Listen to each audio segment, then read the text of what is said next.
dasma dukej perfekte derisa dhëndri 20 vjeçar, një nga miliarderët më të rinj në botë, i përshpëriti nuses. E di pse të lejova të martoheshe me mua. Ajo buzëqeshi, e bindur se kishte fituar jackpotin e jetës. Ishte e bukur, elegante dhe kishte hyrë në martesë vetëm për një arsye: pasurinë e tij. Por ajo nuk e dinte një gjë, që nga dita kur e kishte takuar për herë të parë, ai kishte zbuluar çdo gënjeshtër, çdo plan dhe çdo manipulim të saj. Ajo mendonte se ishte 5 hapa përpara tij. Në të vërtetë, ishte ai që e kishte vendosur lojën. Dhe kur avokati hyri në sallën e dasmës me një dosje të zezë në dorë, buzëqeshja e saj u zhdu. Brenda asaj dosjeje ishte një dokument që mund t'i ndryshonte jetën përgjithmonë, sepse burri që ajo u martua për t'i marrë pasurinë, kishte përgatitur gjithçka që pasuria të përfundonte në duart e saj vetëm për ta marrë më pas prej saj. Por pyetja më e madhe ishte: si mundi një djalë vetëm 20 vjeç ta parashikonte çdo lëvizje të një gruaje që mendonte se mund ta mashtronte?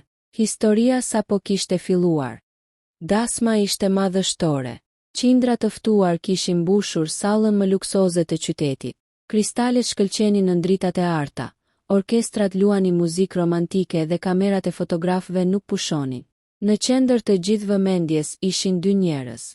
Alma, bukuroshja që dukej sikur kishte dalë nga një revistë mode, dhe Giulio, vetëm 20 vjeç, miliarderi i ri që kishte trashëguar një perandor i biznesit të ndërtuar nga familja e tij. Të gjithë mendonin se Alma ishte gruaja më me fat në botë, por askush nuk e dinte arsyen e vërtetë pse ajo kishte pranuar të martohej me Giulion.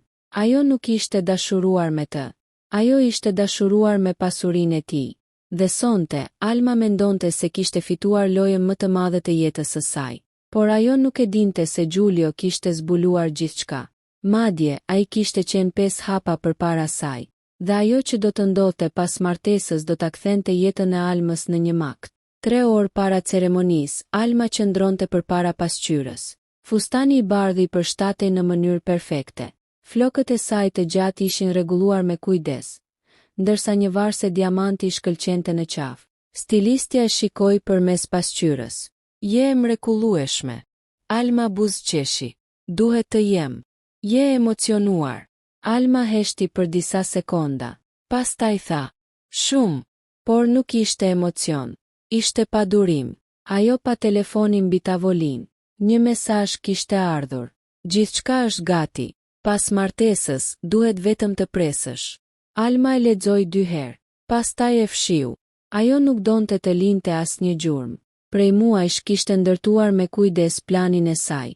Kur kishte takuar Giulion për herë të parë, ajo kishte kuptuar menjëherë se kush ishte. Një djalë i ri, i pasur, i vetëm, dhe shumë i besueshëm.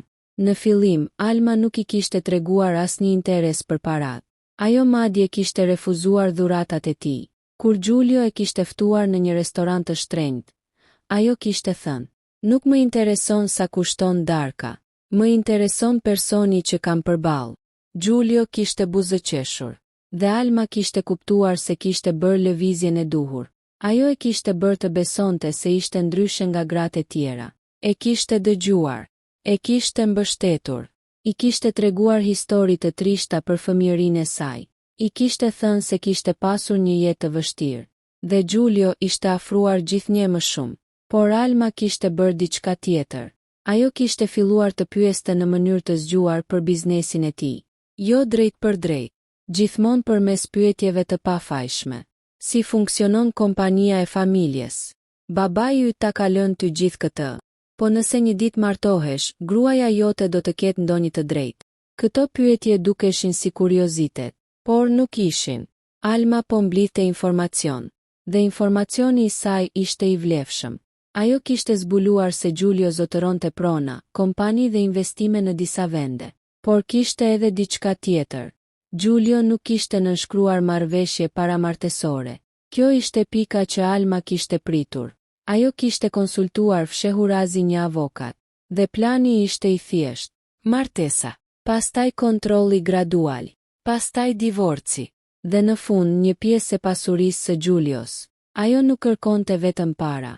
Ajo donte të bëhej aq e pasur sa të mos I duhej kur të punonte përsëri. Dhe sot ishte dita e parë e planit. Në anën tjetër të ndërtesës, Giulio po përgatitej për ceremoninë. Ai kishte veshur një kostum të zi. Përballë tij qëndronte shoku i tij më i ngushtë, Erisi. Erisi e shikonte me shqetësim. Giulio, po, ende mund të tërhiqesh. Giulio buzëqeshi. Jo, je i sigurt? Jam. Ti e di se çfarë po bën. Giulio e pa në sy. Plotësisht. Erisi uli zërin. Po Alma. Giulio heshti. Pastaj tha. Alma mendon se po martohet me një djalë naiv. Po ti. Unë e di pse po martohet. Erisi mbeti pa fjalë. Ti e ke ditur. Që nga muaji i dytë. Atëherë pse nuk e ndalove?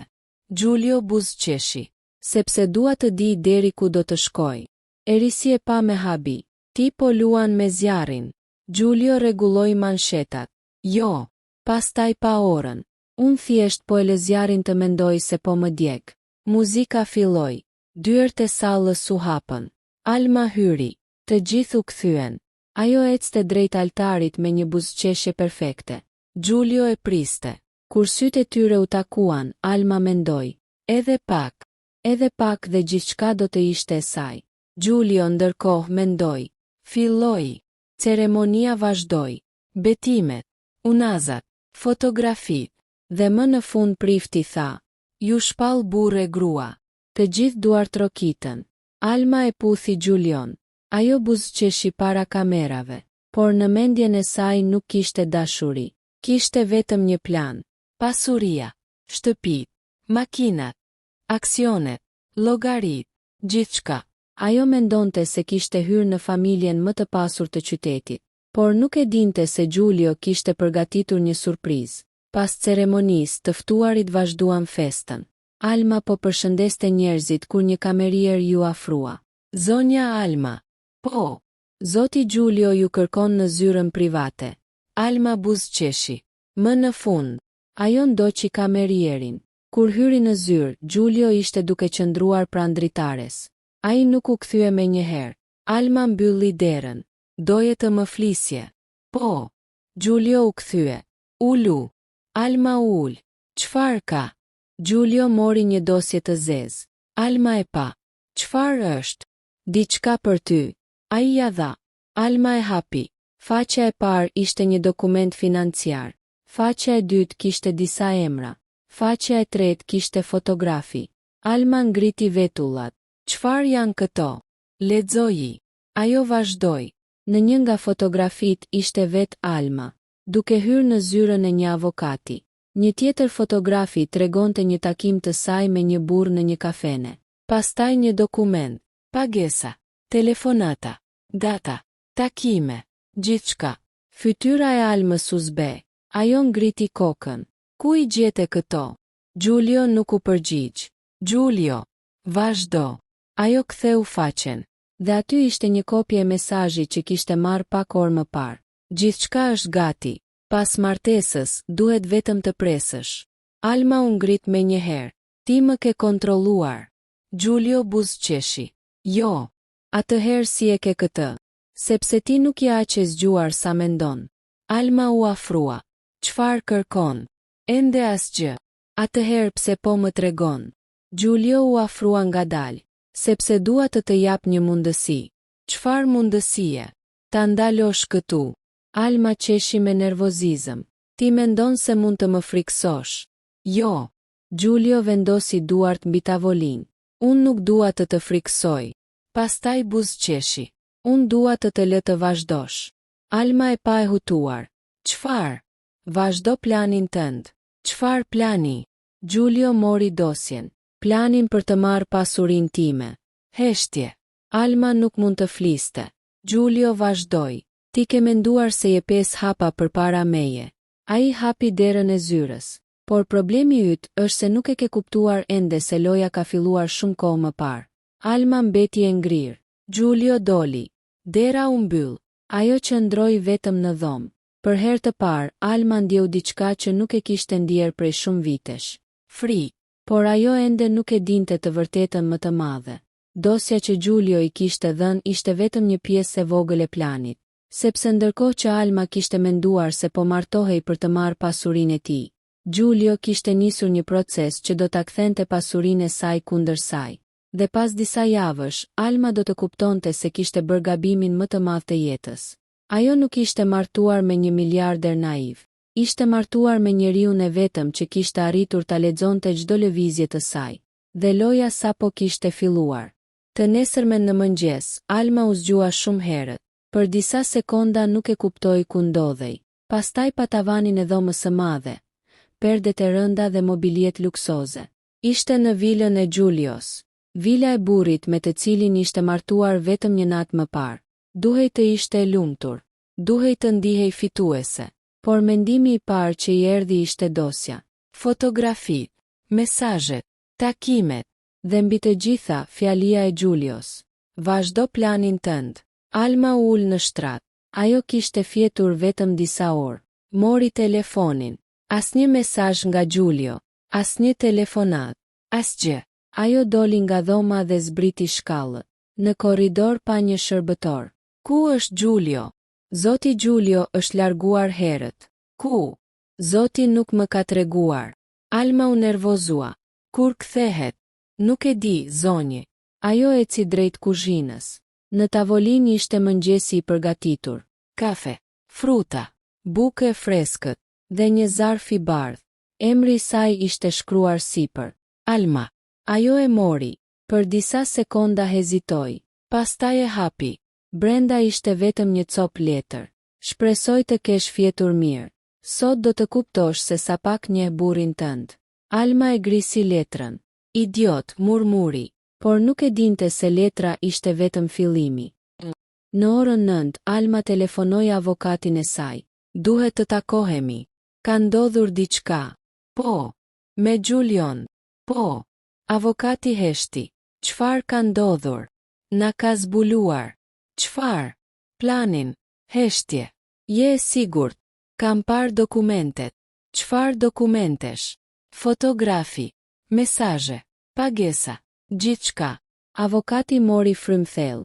Alma, duhet të jemi shumë të kujdesshëm. Unë nuk dua të jem e kujdesshme. Atëherë çfarë do?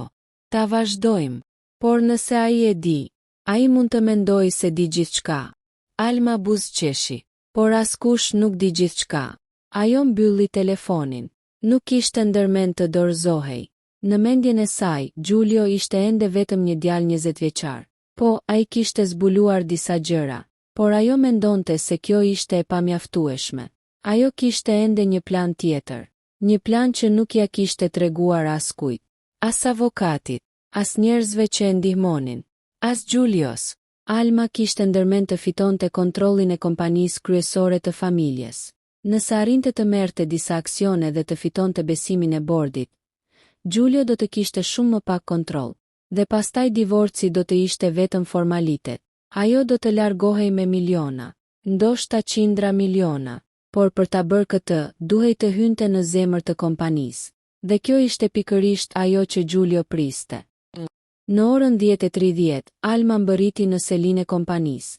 Ndërtesa ishte një kull moderne prej xhami. Në hyrje një logo e madhe metalike mbante emrin e familjes. Punonjësit e përshëndetën. Mirëmëngjes, zonja Dervishi. Alma buzëqeshi. Mirëmëngjes. Ajo kishte veshur një kostum elegant. Nuk donte të dukej si nusja e re. Donte të dukej si pronare. Kur arriti në katin e fundit, sekretarja e Giulios u ngrit. Zonja Alma. Kam ardhur të shoh Giulion. Sekretarja buzëqeshi. Zoti Giulio ju pret. Alma u habi. Është këtu. Po. Ajo hyri. Giulio ishte ulur pas tavolinës. Po lexonte një dokument. Nuk ngriti kokën. Mirëmëngjes. Mirëmëngjes, tha Alma. Si fjetët? Mirë. Shpresoj. Alma u ul. Kam ardhur të flasim për kompaninë. Giulio e mbylli dokumentin. Çfarë do të dish? Do të doja të filloja të punoja me ty. Ai buzëqeshi. Ka vetëm një ditë që jemi martuar. Jam gruaja jote. Po. Është normale të kemi interes për biznesin e familjes. Patjetër. Giulio u ngrit. Madje kam menduar edhe për këtë. Ai nxori një dosje tjetër. Alma e mori. Çfarë është? Një pozicion i ri. Ajo lexoi titullin. Këshilltare strategjike e kryesisë. Alma buzëqeshi. Po më je pak ses. Po. Ajo u habi. Ka kaq lehtë. Ti je gruaja ime. Alma e shikoi. Për një moment mendoi se kishte fituar. Ndoshta Giulio vërtet ishte naiv. Ndoshta dosja e mbrëmshme kishte qenë thjesht një lojë friksimi. Ajo firmosi. Giulio nuk tha asgjë, por në momentin që Alma doli nga zyra, ai mori telefonin. Faza e dytë. Në anën tjetër të telefonit dikush pyeti. Je i sigurt? Po. Po e fut vet brenda kompanisë. Giulio buzëqeshi. Sepse dua që ajo të hyjë. Ditët kaluan. Alma filloi të merrte pjesë në mbledhje. Ajo u tregua shumë aktive. Bëri pyetje. Sugjeroi ndryshime. Kritikoi disa menaxher. Dhe gradualisht filloi të fitonte mbështetje. Disa drejtuese pëlqyen. Të tjerë kishin frikë. Alma mendonte se po ndërtonte pushtetin e saj. Por ajo nuk e dinte se çdo sugjerim që bënte regjistrohej. Çdo vendim që merrte dokumentohej. Çdo email arkivohej. Çdo bisedë monitorohej sipas procedurave të kompanisë. Dhe Giulio i shihte të gjitha. Një mbrëmje Erisi hyri në zyrën e tij. Po funksionon. Giulio nuk ngriti kokën. Çfarë? Ajo po bën pikërisht atë që prisje. Çfarë ka bërë? Ka kontaktuar 3 anëtar të bordit. Giulio buzëqeshi. Shpejt. Shumë. Erisi i dha një dokument. Ka pyetur edhe për strukturën e aksioneve. Normal. Ka kërkuar të shoh kontratat e disa kompanive. Giulio mori dokumentin. Lejoje. Erisi e pa me habi. Lejoje. Po. Po i jep gjithçka. Jo. Giulio ngriti syt. Po i jap vetëm atë që dua të shoh. Alma ishte gjithnjë më e bindur se po fitonte. Një javë pas martesës, ajo kishte arritur të krijonte një lidhje të fortë me 2 anëtar të bordit. 2 javë më vonë kishte zbuluar se një nga kompanitë e familjes po përgatitej për një investim shumë të madh. Ajo mendoi se kjo ishte mundësia e saj. Nëse arrinte të ndikonte në atë investim, mund të krijonte një situatë financiare që do ta dobësonte Giulion. Pastaj do të shfaqej si personi që mund ta shpëtonte kompaninë. Dhe kur të fitonte besimin e të gjithëve, do të merrte kontrollin. Ajo i shkroi një email njërit prej drejtuesve. Kam një propozim që mund të ndryshoj strukturën e kompanisë. Por para se ta dërgonte, telefoni i saj ra. Ishte Giulio. Po. Ku je? Në zyrë. Shko në shtëpi. Kam punë. Alma. Zëri i tij ishte i qetë. Shko në shtëpi. Ajo u irritua. Ti nuk mund të më komandosh. Unë nuk po të komandoj. Atëherë, po të paralajmëroj. Për çfarë? Giulio heshti. Pastaj tha, ka gjëra që nuk duhet i prekësh. Alma buzëqeshi. Po si kur ti prek? Atëherë do të shohësh se çfarë ndodh. Telefonata u mbyll. Alma e pa telefonin. Ajo ishte e bindur se Giulio po përpiqej ta friksonte. Dhe kjo e bindi edhe më shumë se ishte në rrugën e duhur. Ajo dërgoi emailin. Të nesërmen në mëngjes, një mbledhje urgjente u thirr. Alma hyri në sallë. Të gjithë drejtuesit ishin aty. Edhe Giulio. Ai duke jashtëzakonisht i qetë. Kryetari i bordit mori fjalën. Zonja Alma, kemi një çështje që duhet ta diskutojmë. Çfarë çështjeje? Ai vendosi një dosje në tavolinë. Emaili juaj i djeshëm. Alma nuk u trem. Po, ishte vetëm një propozim. Një propozim që kërkon ndryshimin e strukturës financiare të kompanisë. Po, pa miratimin e bordit. Prandaj po kërkoja ta diskutonim. Kryetari pa Giulion, pastaj pa Almën. Ju nuk e kuptoni se çfarë keni propozuar. Alma ngriti vetullat. Jam e sigurt se e kuptoj. Në atë moment Giulio foli. Le ta shohim. Një ekran i madh u ndez. Në të u shfaqën dokumentet. Alma u përkul përpara. Në fillim nuk kuptoi. Pastaj pa emrin e saj. Dhe një seri transaksionesh. Ajo u ngrir. Kishte dal një kompani ndërmjetëse. Një kompani që ajo e kishte krijuar përmes një personi tjetër. Qëllimi i saj ishte të kalonte disa para përmes saj dhe më pas t'i përdorte për të blerë ndikim në kompani. Por tani të gjitha ishin në ekran. Data, shuma, emra, lidhje. Alma u kthye nga Giulio. Ti. Ai nuk tha asgjë. Kryetari vazhdoi. Kjo është arsyeja pse kemi thirrur këtë mbledhje. Alma u ngrit. Është një keq kuptim. Giulio më në fund foli. Jo. Ajo e pa. Ti më ke ngritur kurth. Jo. Atëherë çfarë është kjo? Pasojë. Ti më ke lejuar ta bëj. Po. Salla u mbush me heshtje. Alma nuk po kuptonte. Ti e dije. Po. Që në fillim. Po. Atëherë pse nuk më ndalove? Giulio u ngrit. Sepse më duhej prova. Alma u përpoq të ruante qetësinë. Çfarë prove?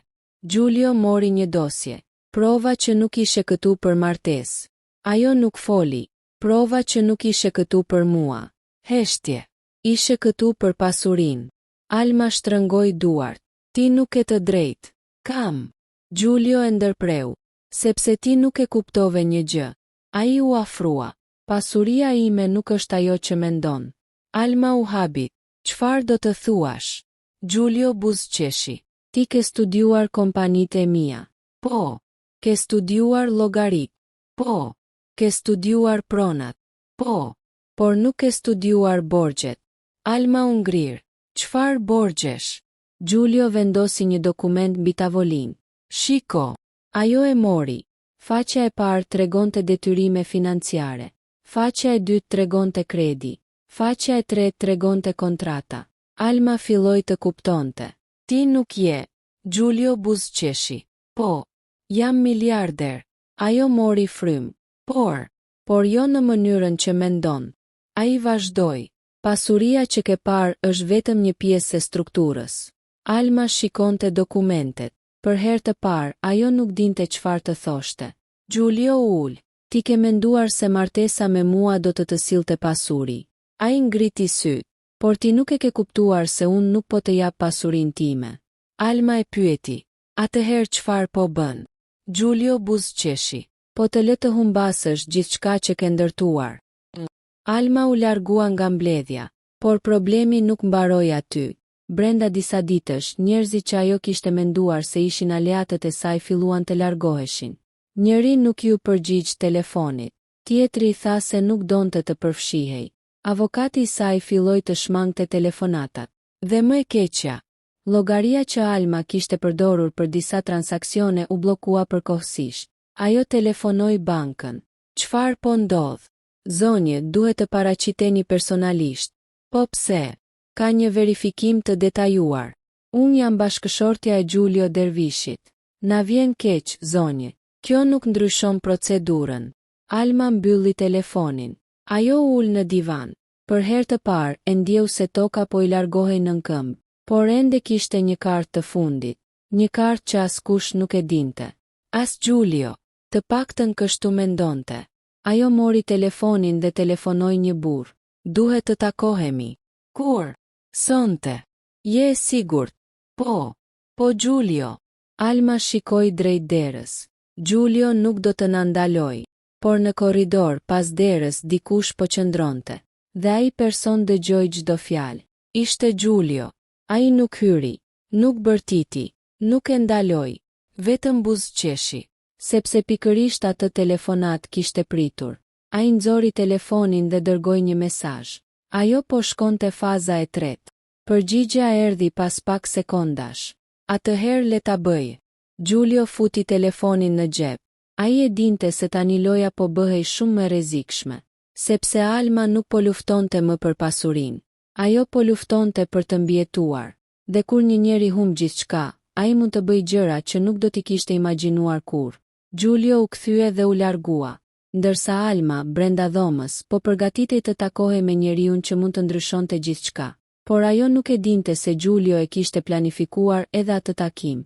Dhe këtë herë, ai nuk do të ishte vetëm 5 hapa përpara saj. Do të ishte shumë më larg. Takimi ishte planifikuar për orën 11 të natës. Alma mbërriti në një hotel të vjetër në periferi të qytetit. Kishte zgjedhur vendin me kujdes, sepse nuk donte që askush ta shihte. Ajo hyri në një dhomë private. Burri që e priste ishte aty. Quhej Adrian. Ishte një nga njerëzit që Alma kishte përdorur në muajt e fundit për të lëvizur parat dhe për të krijuar kompani ndërmjetëse. Duhet të largohemi, tha Alma. Adriani e pa me shqetësim. Ku? Jashtë vendit. Po parat. Do t'i marrim. Ai uli kokën. Alma, nuk kemi më para. Ajo u ngrit. Çfarë do të thuash? Janë bllokuar. Alma u afrua. Si? Sepse gjithçka është zbuluar. Ajo u shtang. Jo. Po. Giulio. Adriani nuk u përgjigj. Kjo mjaftoi. Alma u ul ngadalë. Për disa sekonda nuk foli. Pastaj dëgjoi një zë pas saj. Jo vetëm Giulio. Ajo u kthye. Dera u hap. Giulio hyri. Alma u ngrit menjëherë. Ti. Giulio hyri qetë dhe mbylli derën. Adriani uli kokën. Alma e kuptoi menjëherë. Ti e ke sjell këtu. Po. Ti e ke ditur. Po. Që nga fillimi. Giulio buzëqeshi. Që nga dita kur më takove për herë të parë. Alma ndjeu një të ftohtë në trup. Si? Giulio u afrua. Sepse atë ditë ti nuk më shikoje mua. Ajo heshti. Ti shikoje orën time. Alma u shtang. Pastaj makinën. Ai vazhdoi. Pastaj pyete për shtëpinë. Jo. Pastaj fillove të kërkoje informacion për kompaninë. Alma nuk mund ta mohonte më. Giulio nxori telefonin. Në ekran shfaqej një video. Ishte Alma duke folur me një person për pasurinë e tij. Pastaj një tjetër. Dhe një tjetër. Të gjitha takimet. Të gjitha bisedat. Të gjitha lëvizjet. Alma e kuptoi se nuk kishte pasur asnjë moment gjatë gjithë atyre muajve kur ajo kishte qenë vërtet e padukshme. Ti më ke ndjekur? Jo. Atëherë, kam bërë vetëm atë që bëjnë njerëzit kur kanë diçka për të humbur. Giulio u afrua. Jam siguruar që të di kush është pranë meje. Alma filloi të qante. Unë të doja. Giulio e pa gjatë. Jo. Ajo ngriti syt. Ti doja atë që mendoje se kisha. Po ti nuk më përdore. Giulio heshti. Pastaj tha. Po. Alma u habit. Çfarë? Edhe unë të përdora. Ajo nuk kuptoi. Unë të lejova të hyje në jetën time sepse doja të zbuloja të vërtetën. Pra martesa. Ishte një provë. Alma u tërhoq. Ti u martove me mua për të më kapur. U martova me ty për të dhënë mundësinë të tregoheshe. Ajo qau. Ti je monstruos. Giulio nuk u zemërua. Jo, Alma. Ai vendosi një dosje mbi tavolinë. Monstruoze ishte ajo që kishe planifikuar të bëje. Alma e hapi. Brenda kishte dokumente të tjera. Këtë herë dokumentet ishin për pasurinë e saj. Prona, llogari, investime, aksione dhe borxhe. Shumë borxhe. Ajo ngriti kokën. Çfarë ke bërë? Unë. Giulio buzëqeshi. Ti i ke bërë? Jo. Ke marrë kredi për të financuar planin tënd. Alma heshti. Ke përdorur pronën e familjes tënde si garanci. Ajo u zbe. Ke futur në borxh kompaninë e babait tënd. Jo. Ke përdorur emrin e disa njerëzve të tjerë. Alma nuk fliste. Giulio vazhdoi. Ti mendove se do të merrje pasurinë time.